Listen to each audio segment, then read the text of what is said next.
வணக்கம். செல்வகுமாரின் அதிகாலை வானிலை ஆய்வறிக்கை. அதிகாரப்பூர்வ வானிலை அறிக்கைக்கு இந்திய வானிலை ஆராய்ச்சித்துறை அறிக்கையை பார்க்கவும். 2026 ஏப்ரல் 26 ஞாயிற்றுக்கிழமை அதிகாலை நிலவர வானிலை பதிவு. தலைப்புச் செய்திகள். அரபிக்கடலில் காற்று சுழற்சி உருவாகப் போகிறது. ஏப்ரல் 10 தேதிக்குள் நிறைய மழைப்பொழிவை கேரளாவிற்கும் கர்நாடகாவிற்கும் லட்சத்தீவு மற்றும் அணைகள் நீர்பிடிப்பு பகுதிகள், தமிழ்நாட்டின் மேற்கு மாவட்டங்கள், தென் மாவட்டங்கள், கர்நாடக எல்லையோர மாவட்டங்கள் தொடங்கி படிப்படியாக கிழக்கு கடலோர மாவட்டங்கள், டெல்டா மாவட்டங்களுக்கும் பிறகு வடகடலோரம், சென்னை உள்ளிட்ட பகுதிகளுக்கும் மழைப்பொழிவை கொடுக்கப் போகிறது. முதல் வாரத்தில் தொடங்கும் இந்த தாழ்வு நிலையை தொடர்ந்து அடுத்தடுத்த தாழ்வு நிலைகள் மே மாதத்தில் உருவாகப் போகிறது. வங்கக்கடலிலும் நிகழ்வு உருவாக காத்திருக்கிறது.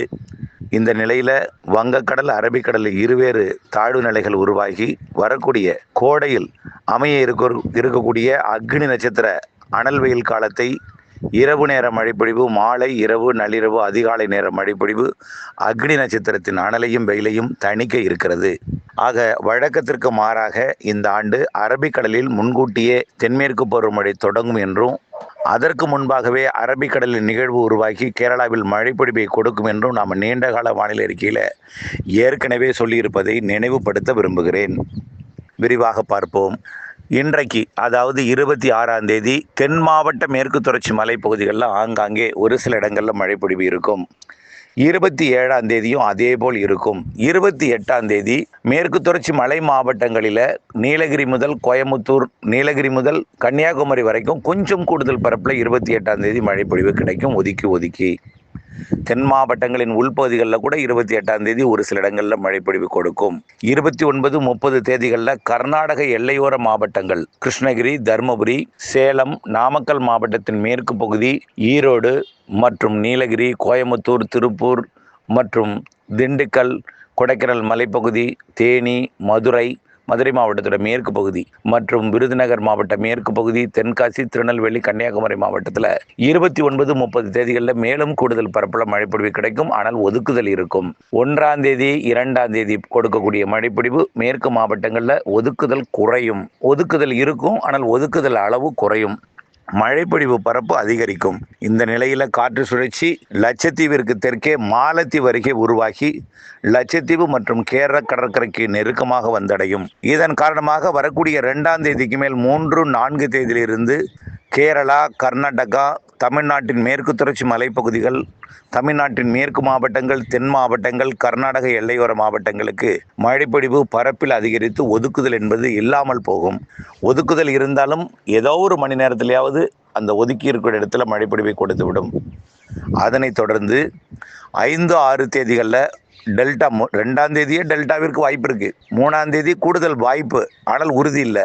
4ஆம் தேதியிலிருந்து டெல்டா மாவட்டங்களுக்கும் மழைப்பொழிவு கொடுக்கும். தென்கடலோரம் 4ஆம் தேதியிலிருந்து தான் எல்லோருக்கும் மழை. 4ஆம் தேதியிலிருந்து தென்கடலோரம், தென் மாவட்டங்களின் உள்பகுதி, மேற்கு தொடர்ச்சி மலைப்பகுதிகள் எல்லாம் தீவிரமடையும் மழை. டெல்டா மாவட்டங்களுக்கு 3ஆம் தேதிக்கு பிறகு 4, 5 தேதிகளில் தீவிரமடையும் மழை. 6, 7, 8 தேதிகளில் வடகடலோரமும் தொடங்கி தீவிரமடையும்.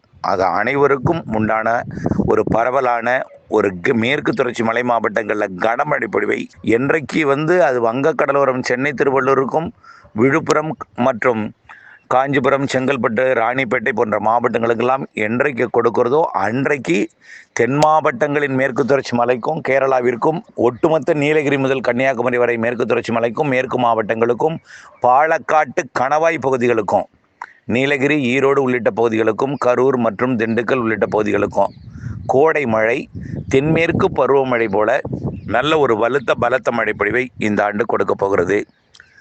டெல்டா, அதாவது முதலிடத்தை பிடிக்கக்கூடிய மாவட்டங்கள் மேற்கு தொடர்ச்சி மலை மாவட்டங்கள். ஒட்டுமொத்தம் எல்லா மேற்கு தொடர்ச்சி மலைப்பகுதிகளில் அணைகள் நீர்பிடிப்பு பகுதிகள் எல்லாம் முதல் வாரத்தின் பிற்பகுதி 2ஆவது வாரத்தில் மிக கன மழைப்பொழிவு, அணைகளுக்கு நீர்வரத்தை கொடுக்கும் மழைப்பொழிவு, அணைகளுக்கு நல்ல ஒரு நீர்வரத்தை கொடுக்கும். தென்மேற்கு பருவமழை தொடங்கி விட்டது போல உங்களுக்கு வானிலை அமைப்பை ஏற்படுத்தும். ஆனால் அது பெரும்பாலும் மாலை இரவு மழைப்பொழிவாகத்தான் அமையும். குளிர்ந்து விடும்.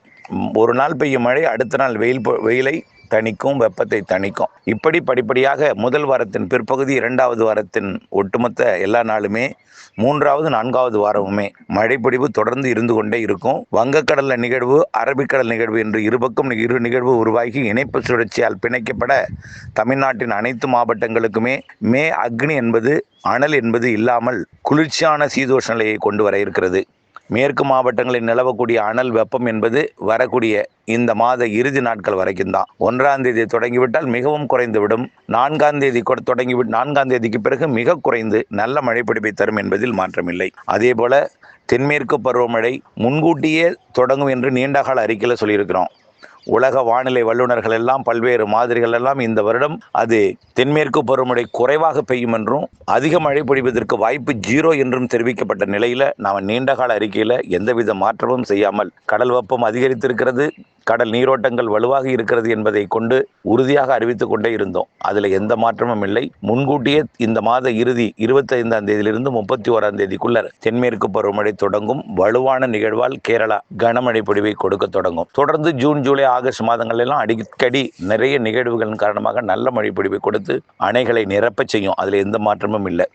வங்கக்கடல் வெப்பமும் தொடர்ந்து உயர்ந்து வருகிற காரணத்தினாலே ஒடிசா கடலோரம் உருவாகக்கூடிய தாழ்வு நிலை காரணமாக தென்மேற்கு பருவக்காற்று கேரளா, கர்நாடகா வழியாக ஈர்க்கப்பட்டு ஜூன், ஜூலை, ஆகஸ்ட், செப்டம்பர் மாதங்களில் அணைகளை நிரப்பும் மழை மட்டுமல்லாமல் வட இந்தியாவிலே நிறைய ஒரு சராசரிக்கு மிகுதியான மழைப்பொழிவுகள் எதிர்பார்க்கலாம். பருவமழைக்கு முந்தைய கோடை மழையில் வட இந்திய நிலப்பகுதிகளில் இடி மின்னல் தாக்கம் அதிகமாக இருக்கும். வழக்கமாக கடந்த ஆண்டு சுமார் ஒரு வழக்கத்திற்கு அதிகமான இடிமின்னல் தாக்கம், உயிரிழப்பெல்லாம் இருந்துச்சு. இந்த வருடம் கடந்த ஆண்டை விட கூடுதல் இடிமின்னல் தாக்கம் பீகார், ஒடிசா, மேற்கு வங்கம் மற்றும் இமயமலை ஒட்டிய உத்தரப்பிரதேசம் உள்ளிட்ட பகுதிகளுக்கெல்லாம் இருக்கும். பருவமழையும் சிறப்பாக இருக்கிறது. வடகிழக்கு பருவமழை அதை விட சிறப்பாக இருக்குது. கடந்த ஆண்டு இலங்கைக்கு ஏற்பட்ட ஒரு அச்சுறுத்தல் போல இலங்கைக்கும் தமிழ்நாட்டுக்குமே ஒரு அச்சுறுத்தும் மழைப்பொழிவு தெரிகிறது. ஒரு இல்லை, அடுத்தடுத்த நிகழ்வுகள், வலிமையான நிகழ்வுகள்லாம் எதிர்பார்க்கலாம். ஆகவே பற்றாக்குறை மழைப்பொழிவு என்பதெல்லாம் பேச்சுக்கு வாய்ப்பே இல்லை என்றுதான் என்னை பொறுத்த வரைக்கும் நம்முடைய நீண்டகால ஆய்வறிக்கையில் தெரிவித்திருக்கிறோம். அச்சமோ பீதியோ கொள்ள தேவையில்லை.